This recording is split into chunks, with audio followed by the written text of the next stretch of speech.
आज मंडे है, नई क्लास शुरू करने जा रहे हैं एक नए यूज के साथ। तो जो लोग जुड़ना चाहते हैं जल्दी से जुड़ें। आज एक इम्पॉर्टेंट यूज करने जा रहे हैं। तो आइए, टाइम हो गया है, शुरू करते हैं। आज का एक बहुत इम्पॉर्टेंट यूज हम पढ़ने जा रहे हैं। वो यूज आपके स्पोकन में, रिटन में या किसी भी तरह हर जगह काम कर रहेगा। तो शुरू करते हैं। वो यूज है use of so plus helping verb या ऑक्सिलरी वर्ब। एक तो ये यूज रहेगा। उसी के जैसा दूसरा है use of either in a negative sentence and use of nor in a negative sentence. Almost similar हैं ये तीनों यूजेज, तो एक ही साथ हम पढ़ने जा रहे हैं। तो आइए शुरू करते हैं।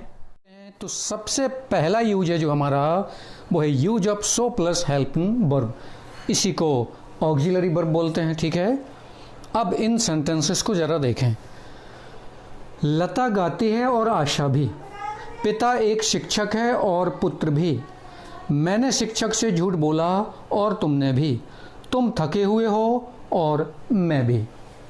ठीक है। इसमें दो सब्जेक्ट हैं लेकिन काम एक जैसा हो रहा है। इनको ध्यान से देखिएगा, बिल्कुल एक एक चीज़ देखिएगा। आपकी एग्जामिनेशन में भी आते हैं, जितने भी कंपैटिटिव एग्जाम्स होते हैं। और अगर आप अपने स्पोकन स्मूथ चाहते हैं तो भी ये ज़रूरी है। अगर किसी पैसेज को भी चाहते हैं कि बहुत जल्दी कॉम्प्रिहेंड कर लें तब भी ज़रूरी है। लता गाती है और आशा भी, इसका मतलब क्या हुआ? लता गाती है और आशा भी गाती है। दो व्यक्ति, दो सब्जेक्ट एक काम करते हैं, यानी to persons perform one action. Similarly पिता एक शिक्षक है और पुत्र भी। मैंने शिक्षक से झूठ बोला और तुमने भी। तुम थके हुए हो और मैं भी। अब देखिए, अब कुछ लोग क्या करते हैं, या बहुत से लोग क्या है कि डायरेक्ट बना देते हैं, Lata sings and Asha also sings. It is incorrect. The father is a teacher and the son is also a teacher. Incorrect, cross. ऐसा नहीं बनाया जाता। तो फिर कैसा बनाया जाता? अब पहले स्ट्रक्चर देखें। Affirmative sentence plus and plus so plus helping verb plus subject. एक नोट भी पढ़ लीजिए यहाँ। There are two subjects and both the sentences are affirmative.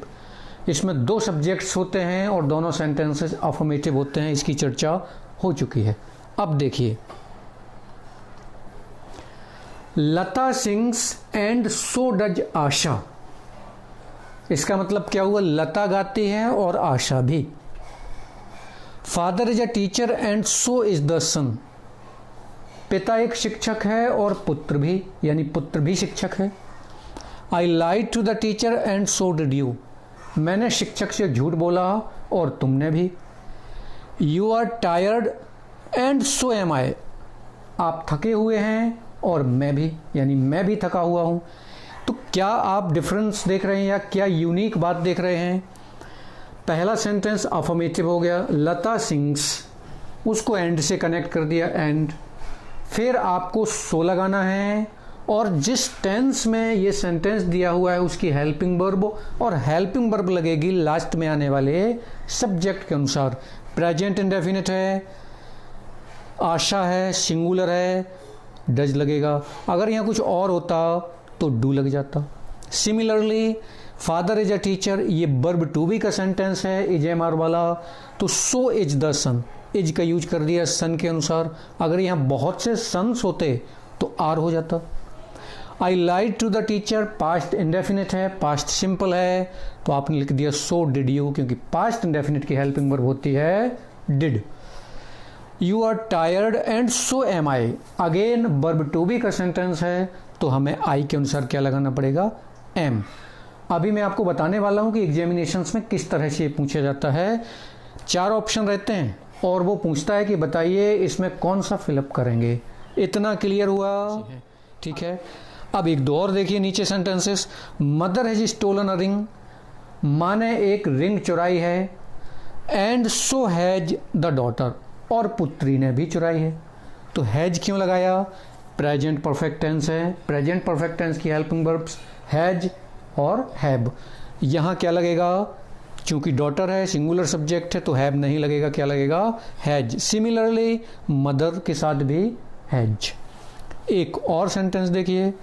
I will help the poor, मैं गरीबों की सहायता करूंगा, एंड सो विल यू, और आप भी करोगे। क्लियर हो गया। अब आप पूछेंगे बिल क्यों लगाया? वेरी इजी, फ्यूचर इंडेफिनिट है तो फ्यूचर इंडेफिनिट की हेल्पिंग वर्ब विल या शैल, तो यहां विल लगा, यहां भी विल लग गया।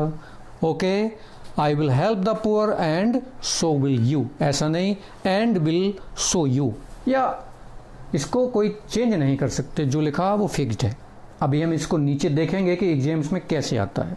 चलिए, अब लिखा हुआ है थिंग्स टू रिमेंबर, यानी कुछ बातें जो याद रखना है। वो ऊपर भी हल्का सा डिस्कशन हो गया है, फिर भी देख लेते हैं। And after the first clause, first clause के बाद आपको एंड का यूज करना है। Mother has stolen a ring, ये फर्स्ट क्लॉज है तो एंड का यूज कर दिया। क्लियर। दूसरा, so plus helping verb according to the subject given, अब जो भी सब्जेक्ट होगा उसके अनुसार सो का यूज करना है और हेल्पिंग वर्ब का। तो जैसे डज कर दिया आशा के अनुसार, इज कर दिया सन के अनुसार, डिड कर दिया यू के अनुसार, हालांकि पास्ट इंडेफिनिट है इसमें कोई फर्क नहीं पड़ेगा। एम कर दिया आई के अनुसार। क्लियर होगी बात ये। जैसे डज लगाएंगे सिंगुलर के साथ, डू लगाएंगे प्लूरल के साथ। ओके, तो ये फर्स्ट यूज कंप्लीट हुआ। आपके लिए ट्रांसलेशन के लिए बहुत से सेंटेंसेस दे रहा हूं मैं भैया, इनको लिखिए जल्दी, या किसी दूसरे फ़ोन से फ़ोटो खींच लीजिए और इनको ट्रांसलेट करके आपको कल बताना है, या आप मेरे व्हाट्सएप नंबर पर भेजिए। जल्दी से कॉपी करें। हाँ, पहला लिखा हुआ है सचिन क्रिकेट खेलता है और राहुल भी, वह प्रतियोगी परीक्षाओं की तैयारी कर रहा है और मैं भी। तुम लेट पहुंचे और तुम्हारा दोस्त भी। एक बार देख लीजिए बिल्कुल 1 मिनट में। सचिन क्रिकेट खेलता है और राहुल भी, माला रंकू है और बेटी भी, मैंने एक कार खरीदी और उसने भी, उसने आर्ट्स ली है और तुमने भी, वह प्रतियोगी परीक्षाओं की तैयारी कर रहा है और मैं भी। तुम लेट पहुंचे और तुम्हारा मित्र भी, नरेंद्र देश सेवा कर रहे हैं और उनके जान पहचान वाले भी, अक्विंटेंसेस। भारत एक लोकतांत्रिक देश है और अमेरिका भी। दूल्हे को नींद आ रही है और दुल्हन को भी। तो नींद आना फील स्लीपी लिख लेना। क्या लिख लेना? Feel sleepy, SLEEPY। Very good. चलिए दूसरे यूज की ओर जाते हैं। ये रहा use of either in a negative sentence. Negative sentence में आइदर का यूज। अब इनको देखिए। Read the following sentences. Read the following sentences. Akshay नहीं गाता है और अजय भी नहीं। तो क्या मतलब हुआ? अक्षय नहीं गाता है और अजय भी नहीं गाता है। अब डिफरेंस क्या है ऊपर वाले से इसमें? उसमें 2 सब्जेक्ट थे, इसमें भी 2 सब्जेक्ट हैं। ये डिफरेंस नहीं हुआ, ये तो सिमिलरिटी हुई। डिफरेंस क्या है? वो अफर्मेटिव थे और ये नेगेटिव। सब्जेक्ट दोनों में 2 हैं, पर वो अफर्मेटिव थे, ये नेगेटिव। अब वह व्यापारी नहीं है और उसका पुत्र भी नहीं, यानी उसका पुत्र भी व्यापारी नहीं है। तुमने नहाया नहीं है और रमन ने भी नहीं, यानी रमन ने भी नहीं नहाया। मैंने गलती नहीं की और तुमने भी नहीं। क्या देख रहे हैं आप? इसमें आपको दिख रहा है कि सब्जेक्ट तो 2 हैं, काम तो 2 व्यक्ति कर रहे हैं और काम भी एक ही हो रहा है, लेकिन ये नकारात्मक नेगेटिव सेंटेंसेस हैं। ऊपर वाले अफर्मेटिव थे। अब पहले स्ट्रक्चर देख लें। कुछ नहीं है, सिंपल सा है। पहला नेगेटिव सेंटेंस प्लस एंड, दूसरा नेगेटिव सेंटेंस लास्ट में आइदर। ये लिखा हुआ है there are 2 clauses and both the clauses are negative. ये आप जान चुके हैं। अब कैसे? अक्षय डजंट सिंग, यानी ये हो गया पहला negative sentence. Akshay doesn't sing. And लिखा हुआ है, एंड लिख दिया। फिर हमें चाहिए फिर negative, and Ajay doesn't sing. बिल्कुल सेम। और लास्ट में लगा देना है आपको either. Akshay doesn't sing and Ajay doesn't sing either का मतलब हो गया अक्षय नहीं गाता है और अजय भी नहीं गाता है। ओके, एक और देखिए, ही इज नॉट अ ट्रेडर, वह एक व्यापारी नहीं है, and his son is not a trader either, और उसका पुत्र भी नहीं। You have not taken a bath, तुमने नहाया नहीं है, and Raman has not taken a bath either, और रमन ने भी नहीं। Clear? I did not commit a mistake, मैंने गलती नहीं की, and you did not commit a mistake either, और तुमने भी नहीं। क्लियर? Got it? अब आप चाहते हैं कि आइदर से आपको नहीं बनाना है, तो आपके लिए अथवा और के रूप में भी एक लिखा हुआ है। क्या है? ये भी बहुत बोला जाता है, न्यूज़पेपर्स में बहुत मिलता है ये स्ट्रक्चर भी। Negative sentence plus and plus neither plus helping verb plus either noun और प्रोनाउन, या तो नाउन आएगा लास्ट में या प्रोनाउन। ये भी बड़ा अच्छा यूज है, इससे आपकी स्पोकन में बहुत ग्लैमर आता है, एक सुधार आता है, पॉलिश होती है आपकी स्पोकन। कैसे? Akshay doesn't sing and neither does Ajay, Akshay नहीं गाता है, अजय भी नहीं। क्या लगाया आपने? नाइदर लगाया, डज लगाया, अजय लगाया। डज किसके अनुसार लगाया? हेल्पिंग। डज सब्जेक्ट के अनुसार, ये हेल्पिंग वर्ब है। किस टेंस के अनुसार? जो शुरू में दिया गया है। कौन सा टेंस दिया? Present indefinite. क्लियर?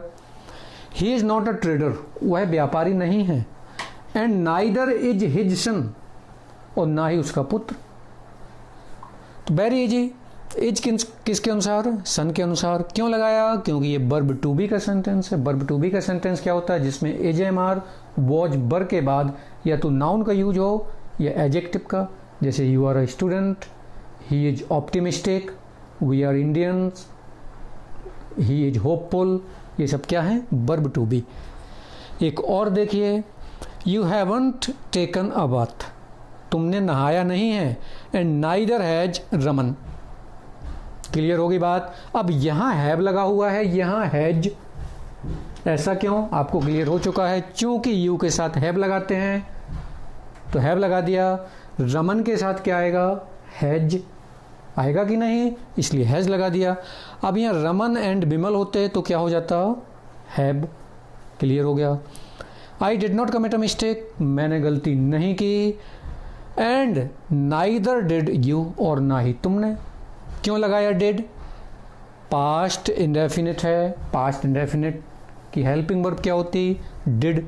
तो डिड में तो सब्जेक्ट की कोई प्रॉब्लम ही नहीं रहती, चाहे यहां पर यू हो, चाहे शी हो, दे हो, रमन, बिमल, क्योंकि पास्ट इंडेफिनिट की एक ही हेल्पिंग वर्ब है, कौन सी?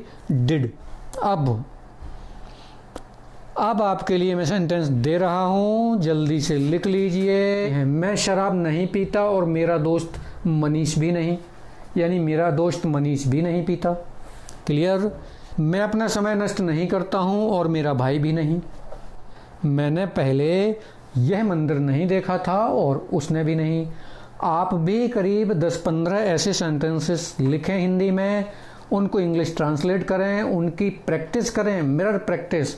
आपकी स्पोकन बहुत स्मूथ होगी, बहुत ही शाइनी, पॉलिश्ड हो जाएगी, और आपके बोलने लिखने पढ़ने में भी बड़ा अच्छा आएगा, और एग्जाम के लिए तो तैयारी हो ही रही है।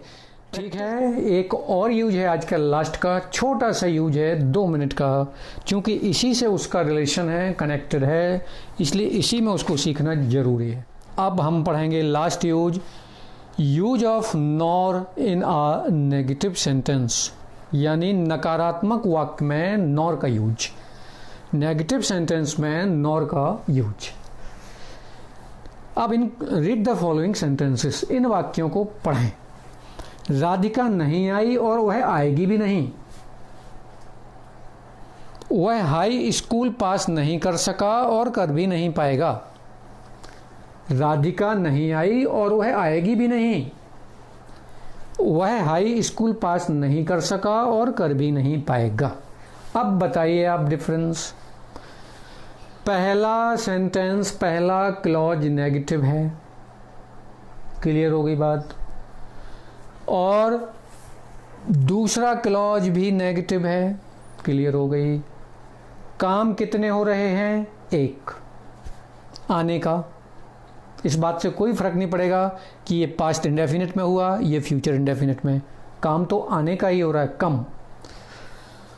अब इसमें सबसे अलग बात क्या है? सबसे अलग बात है कि सब्जेक्ट एक ही है। ऊपर वालों में सब्जेक्ट दो थे, इसमें सब्जेक्ट एक ही है। उसने दो काम नहीं किए, या वो दो काम नहीं करेगी, या दो काम नहीं कर रहे। क्लियर हुआ?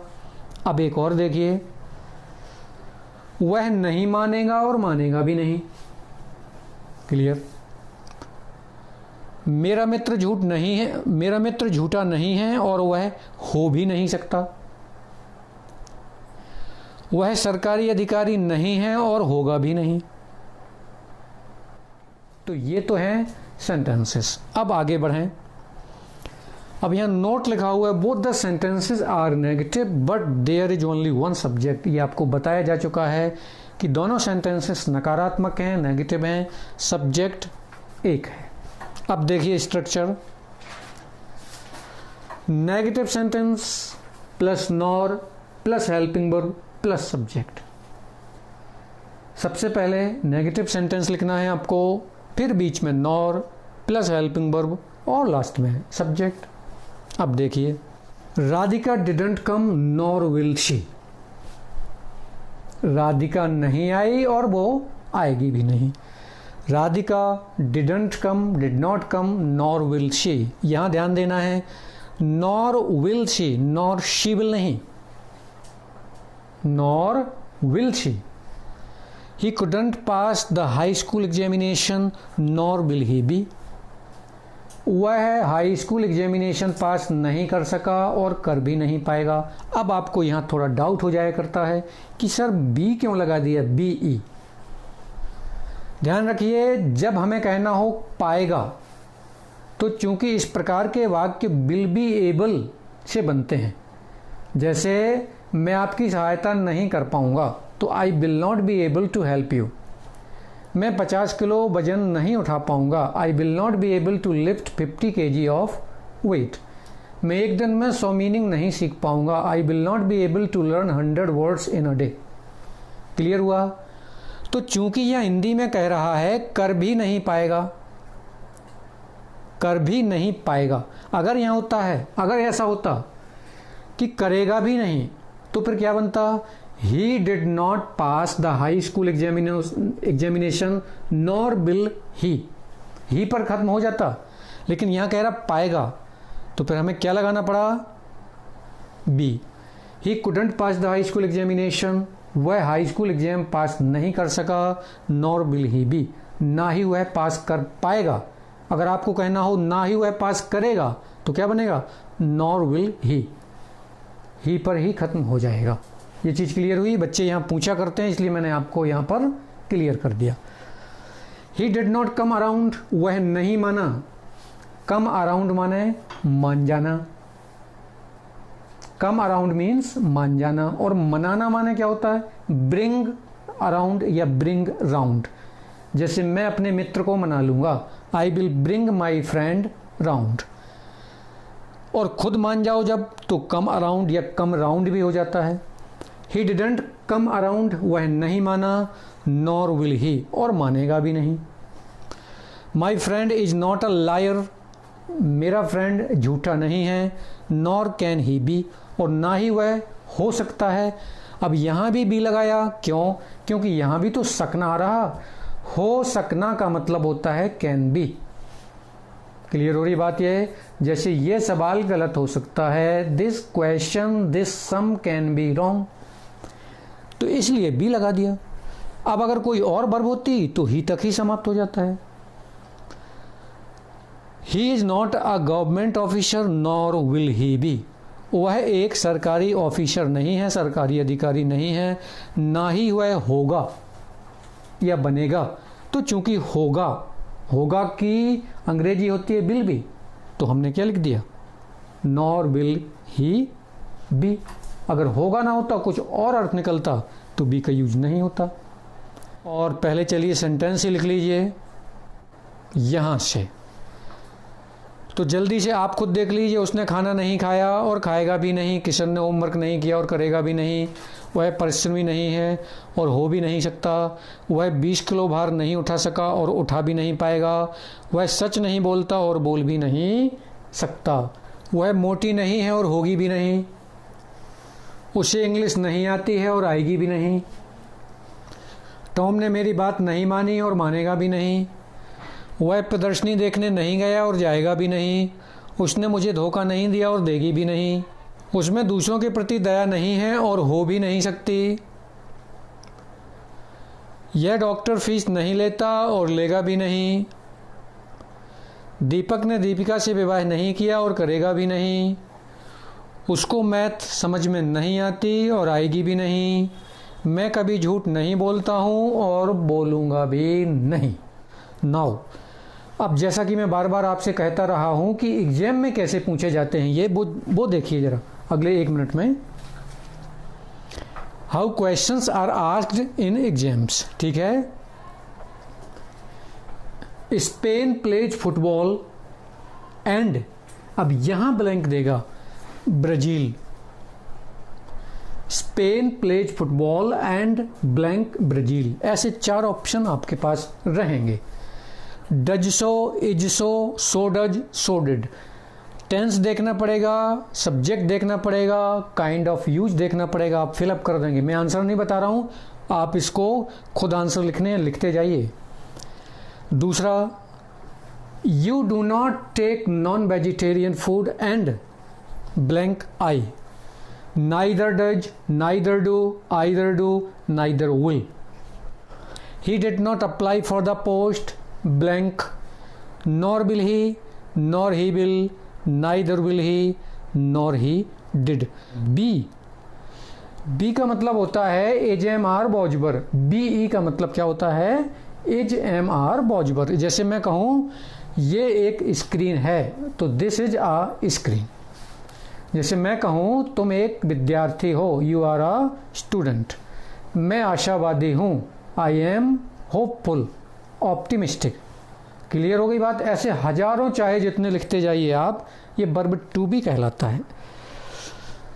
तो ठीक है बच्चों, टाइम पूरा हुआ। कैसी लगी क्लास आपको? अगर अच्छी लगी है तो जल्दी बताएं, इसी तरह का यूज में लेकर फिर से आऊँगा कल बहुत सारी एक्सरसाइजेज के साथ। और नहीं लगी तो कोई बात नहीं, देखते रहिए, लेकिन मैं तो आपके लिए इससे बेहतर वीडियो लेकर आऊँगा ही। कल फिर मिलेंगे। जय हिंद।